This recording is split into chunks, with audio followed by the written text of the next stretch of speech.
What's your name? Princess what? You gotta say it louder.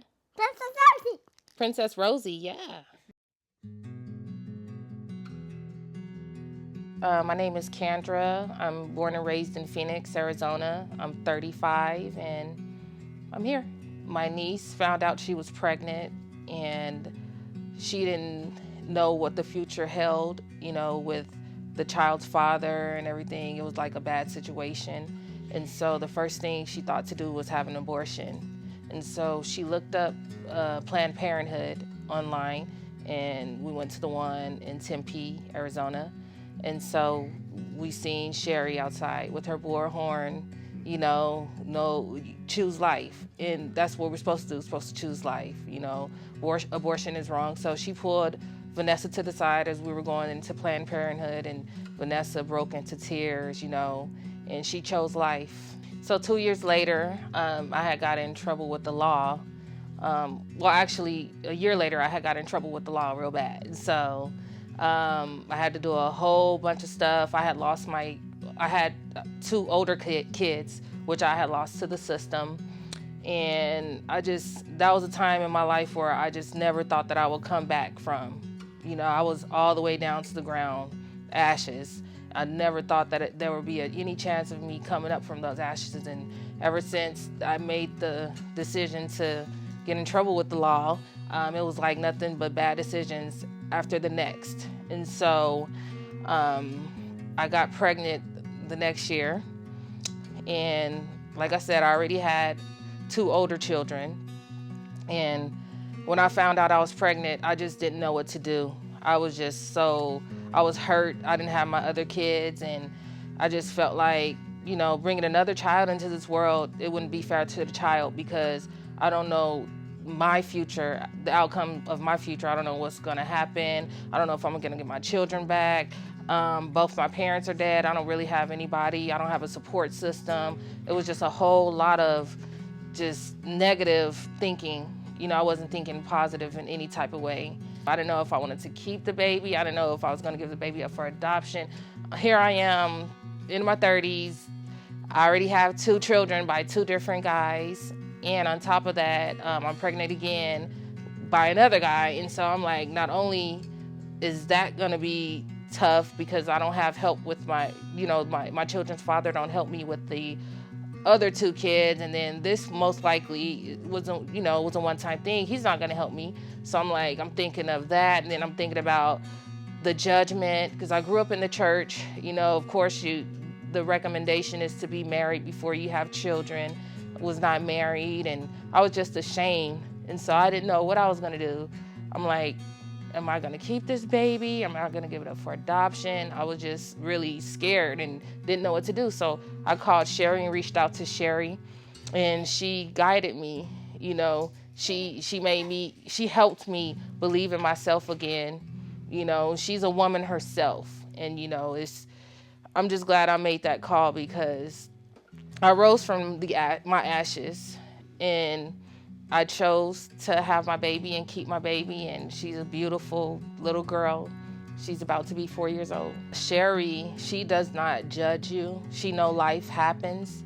She was not judgmental, and that's the main thing I was afraid of, somebody judging me because I'm not perfect. There's no one on this earth that's perfect, but me being in my situation, she just handled me very delicately.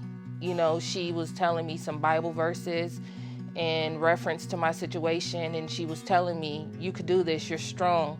I've seen your strength before, you could do this, don't give up, choose life.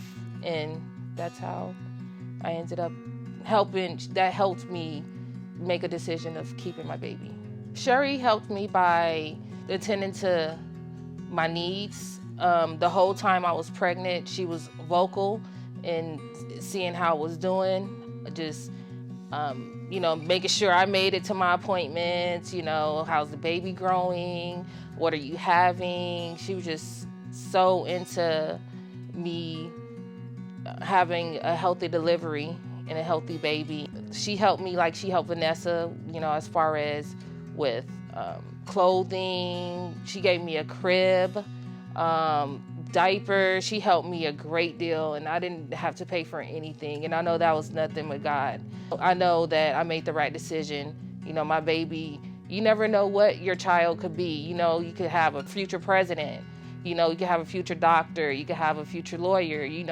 Just got to give it a chance and pray about it and let God do the rest. Put it in God's hands. And that's how Sherry, she helped me change my mind frame, because, I don't care what anybody thinks, because this is my life I have to live. And when I go to, when Judgment Day comes, I have to talk to God. I can't talk to God about Bob. I have to talk to God about Kendra and what I decided to do. And so from now on, I want to live, righteously. And so choosing to have a baby is, when you find out you're pregnant, just choose to have the baby. Just have the baby, because it could be the best blessing ever to hit your life. So what I would say to a mother that's contemplating abortion, I would say choose life, because whatever situation you're in, good, bad, you just don't know, or you think your life is going to be over. Having a baby can drastically change your life, and most of the time for the better. You never know like I said before, you never know what the future holds. You just can't think of yourself in that moment, because you have a child growing inside of you. And so you have to think about the well-being of that baby. Your parents your mother didn't abort you, and you're here on this earth for a reason. So just, choose life and let that baby, love the baby with all of you. And when a pregnant mother, hear those voices outside saying, choose life, have the baby, I think you should definitely listen to them, because some of them even had abortions, and, they regret it to this day. And so you can't take that back. Once you go to that abortion clinic and they take that baby out, you can't take that back, and you have to live with that your whole entire life. So, and it could be, you could have health problems from that. You never know what could happen. So I would say choose life. And that thing, our intuition is very strong, the women's intuition. And 9 times out of 10, you should listen to that voice, because that's the right choice to make. Oh my goodness, she means the world to me. I don't know where I would be right now if I would have made this decision to get rid of her, or, even adopt her, in that sense. I just love her to death. She gave me life. She brought back life to me, because I just felt like a part of me died when I made the, mistakes that I made in life. But she brought me back to life. She looks just like me. This is like a mini me. This is just a spitting image of me. So, she put life back into me, and she's a very happy baby, and she makes me happy. I don't regret not having an abortion, because you could just look at her and just fall in love with her. She's just such a beautiful baby, and I was already a mother as well, and I love my other 2 children to death, and then she just extra added love to the family. Like I said, I wouldn't know what I would have did if I were to. I don't know where my life would be if I were to had an abortion. And I know a lot of blessings came after I had her as well. I'm a returning college student. Even though I'm 35, like I said, she put life back into me. Going to school for psychology. I want to be a psychologist one day. God has been blessing me tremendously with jobs, and life is not over. It's not over at all.